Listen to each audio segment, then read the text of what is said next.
guys, so isicelo engisitholayo la ukuthi babuzungu siyacela uslow it down uchaze ungasheshisi sesibadala thina sicela nje ukhulume slow. Okay, fine.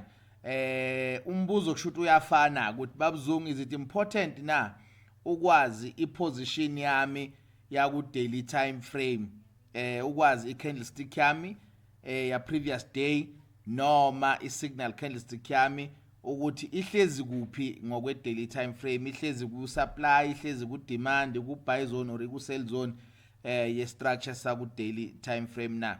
Ngase ngithi mina ya kubalekile ukwazi lokho because lokho kuzokunikeza an overview ukuthi i4 hours what to expect. Mangabe siku buy zone ku 4 hours, are we pulling back or are we trending in a direction of a daily time frame? So lokho kwenza ukuthi ukwazi ukuthatha ama decision a better emarket yabo, and then ukwazi futhi ukumanage ne risk yakho ngendlela right. So before nje ngislower down ke ipace yami yokukhuluma, ngicela wazi ukuthi le video is not meant to give you financial advice, but it's for information purposes only, njengoba ufisa ukuthuthuka kulomkhakha wezokutrade.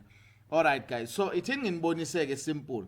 So njengoba bengishilo bafethu, for you to get i position yekhandlela, obviously kuzodinga ukuthi uqale wenze njani, ubhekane nokuthi i-trend yakho iyini. Khumbula, you are as good as your last break of structure. So at least zama ukuthola your last break of structure ukuze uzokwazi ukubona i-position. And mase utholile i-position yakho ye-break of structure, guys, there are two things involved. It's either we are pulling back to the high noma we are trending down. Yayibona lo nto leyo. Noma sesekuyi-final leg. Yayibona lo nto leyo. It's either we are pulling back noma sesekuyi-consolidation or okanye siqhubeka ne-trend. Yabo. So in this case you can see ukuthi we've came back here. Sifikile sama la, sa create base, sabuya, sahluleka, and then sase siphula back. Angithi yabona lo nto leyo. So kusho ukuthi manje besizama ukuza kuphi kule high lela, but ke asikakafiki ke kuyona. Angithi yabona lo nto leyo. So izathu zikhona, that's why ke manje it's important ukwazi ukuthi what is the price doing, and then bese lokho kuzokusiza ke kuyi4 hours yakho ukuthi mase uyibonile i-buy zone ku4 hours wayibona ne-sell zone, bese uyasho ukuthi that's the reason why I should sell ku4 hours ngoba ngibelow i-sell zone. No, it's a reason why I should buy ku4 hours ngoba ngi-above ini i-buy zone. Uzobe usizwa yini? Usizwa i-position ye-candlestick yakho. Sima kunje akubonakala ukuthi kwenzakalani, yabo. Kodwa once wafaka i-trend usuyakwazi ukubona ukuthi kwenzakalani. Uyayibona lo nto leyo. Noma wafaka your last break of structure, usuke sewukwazi ukubona ukuthi okay, kahle kahle what is going on la eshadini. Uyayibona lo nto leyo. All right, so asenzeni kanjena ke guys, asenzeni kanjena ke. Indaba naye ke la ikhona. Our last break of structure vele ilana ngibekile, and then so that means nginani, ngine high, ngine lower high yami, ngine higher low yami, ngine lower high yami, and then ngine lower low, yabo.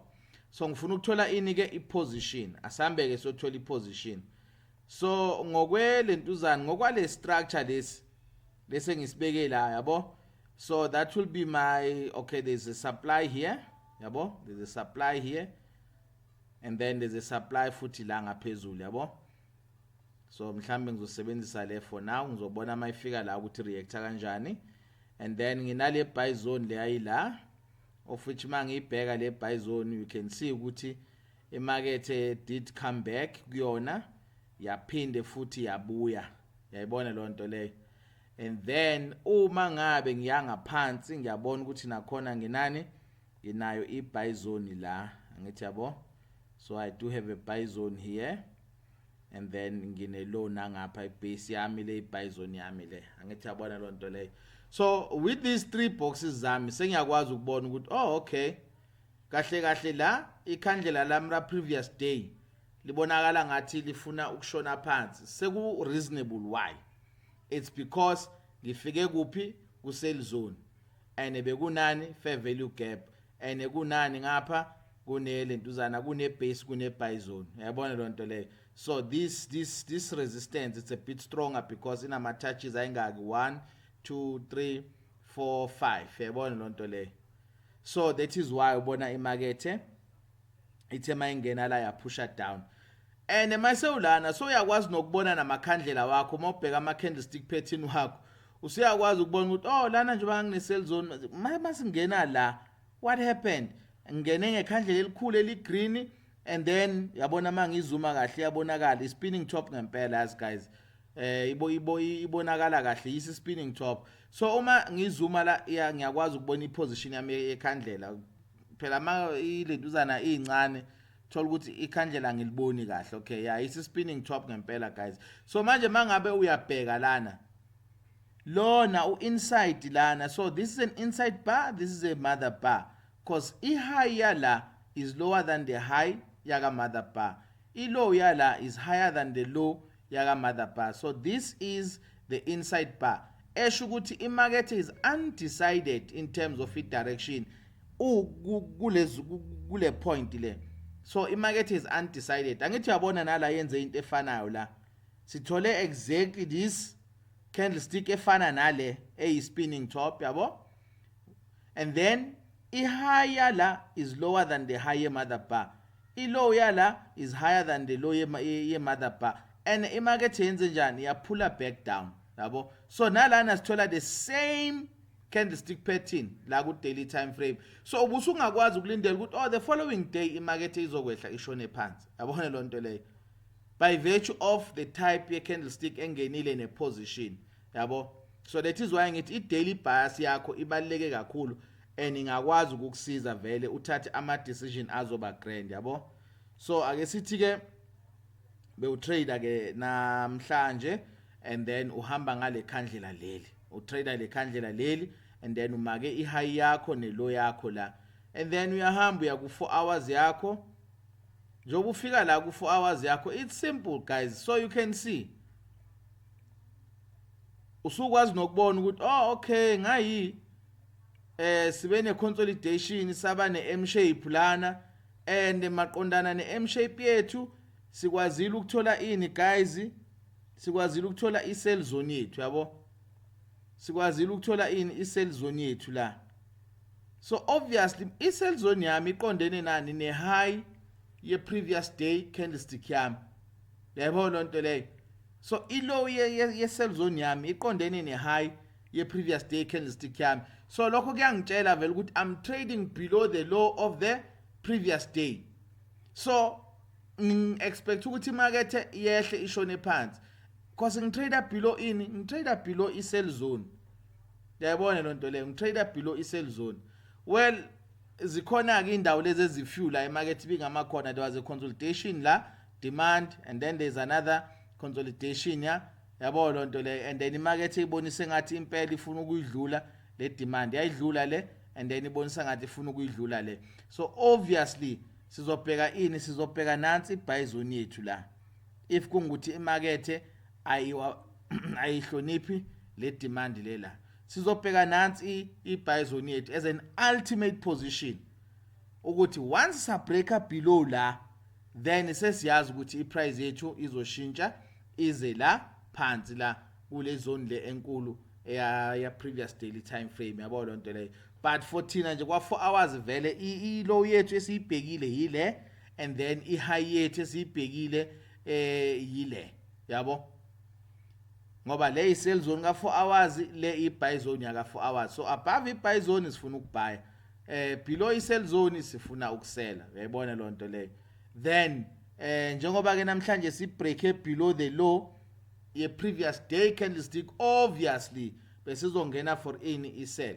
So all these positions zibalekile ngoba izona ezikuphathele ini ama confirmation. So wena so uyazi ukuthi okay I'm below i-sell zone, so uma ngiya ku scalping our time frame scalping our time frame sami noma i-entry time frame yami, ngiyazi ukuthi ngiyobheka ini. Uma ngabe ngingaphezulu kwe buy zone, if ngiya ku scalping our time frame sami noma i-entry time frame yami, I know ukuthi ngiyobheka ini. Uyayibona lonto leyo. So but this one, it makes it simple because you can see ukuthi i-trend ya ku daily time frame yami obekuyiyona ehambayo, it was this trend that is going up. Yabo lonto leyo. It was this trend that is going up. Yabo. So njengoba sifikile lana ukusho ukuthi sikuphi sikwi pull back zone ngokwale trend ela ku 4 hours. Yabona? Sikwi pull back zone. Siya trader against the trend le esiyibonayo la ku 4 hours ebe yi uptrend. Angithi yabo lonto leyo. So that is why sithi below this low and then siyazi ukuthi singenzeka sishintshe i-trend ke bese siza kuphi siza phansi. So if si break up below le zone siyazi ukuthi sesi aligna nani sesi aligna ne trend ya ku daily time frame sesiba usell. Uyayibona lonto le. So guys, please remember these things because angifuni ukuthi ekugcineni umuntu akwazi ukutrader i-strategy anga understand the overall language yoku trader, because mina into engikufisela yona ukuthi ukwazi ukuyi-understand language, ukwazi ukuyikhuluma le language, because ukukhuluma ilanguage kuvula amehlo.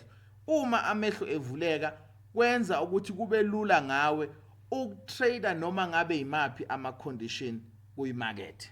Yilokho nje mina engikufisayo.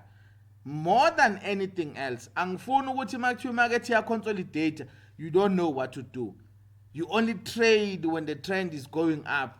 You only trade when the trend is going down. No.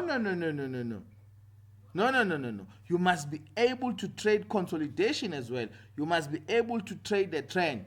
But yazi ukuthi ama time frame wakho wadlalisa kanjani, and yazi ukuthi i-position yakho affecta kanjani ekuthatheni ama decision akho okutrader for that day. So bafowethu, uma ngabe kungukuthi uyaphikisana nami noma uyavumelana nami, don't worry, ngishiyele i-comment lapha ukuze ngazi ukuthi ikuphi la engingathuthukisa khona, ikuphi la okumele nginciphise khona mangabe ngenza kakhulu, ukuze wena uzokwazi ukuthola information right, because i-YouTube ngiyisebenzisela ukuphendula ama question. Ayikho into engathi ngiyayidesigna ngiyifaka ku YouTube. Uma ngithola ama question, that is when I'm gonna create a video bese ngiyayiposta ukuthi wena ukwazi ukusizakala, ukuthi wena unga-download ama video afake efonini yakho. Anytime you want to come back to my YouTube page, you are welcome. Come and see the video because it will always be there. I will never take it down. Thank you guys. Have a great life. Have a great life and a trading journey. Thank you.